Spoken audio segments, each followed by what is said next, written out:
What's up, everybody? It is your average trader here with another trade recap. I just wanted to go over this trade that I had played today actually. I played Pinterest to the downside. I've been meaning to make a video on how I find my watch list, but I found this one yesterday and I actually decided that I was going to take calls above $27.75, which you see the level right there, and puts below $27.25, which is another level that you see right here. So this morning when the market opened up, I was watching pins. I saw that it came down, hit the level right at market open, and started coming back up. It came here and I used the 3 EMA strategy that I like to use, the 13, the 30, and the 48. That when the 13 crosses the 48 EMA, I go in on puts when it crosses down, and when the 13 crosses up to over the 48, then I go in calls. So I have these arrows here that indicate when that happens. So as you can see, this red arrow, which indicated for puts right here at about 950, that was when you could go in on puts for pin. And another thing, it actually broke the level again, which was really good. If you like to wait for the morning craziness to settle, because you could see it went up, came down, and then went up again. So let's say you bought in at 950, and this entire time it broke through this level here, broke through that level there. That would have been a great place to take profit. If you kept a couple runners, you see that it came up, touched the 13. So my exit strategy is that if it closes above the 30 EMA, which you can't really see that well here, but you can obviously change the colors on TradingView,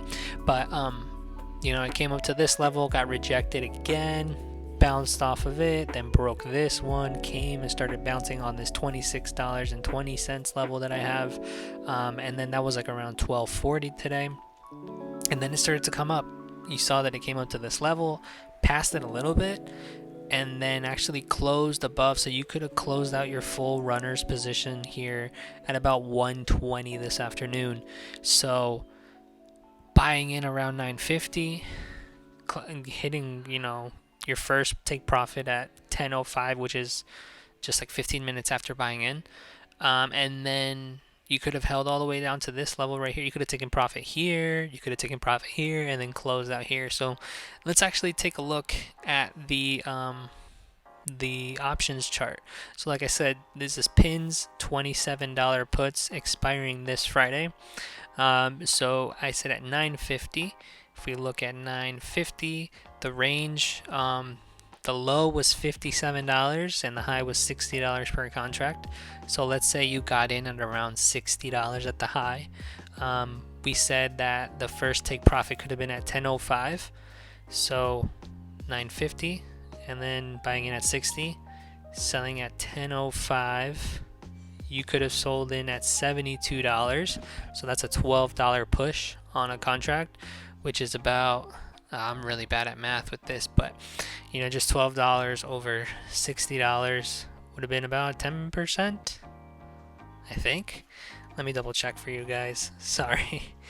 So I said 75, or actually I said $12 divided by 60. 20%. That's 20% in 15 minutes. That's really good. And then you kept holding.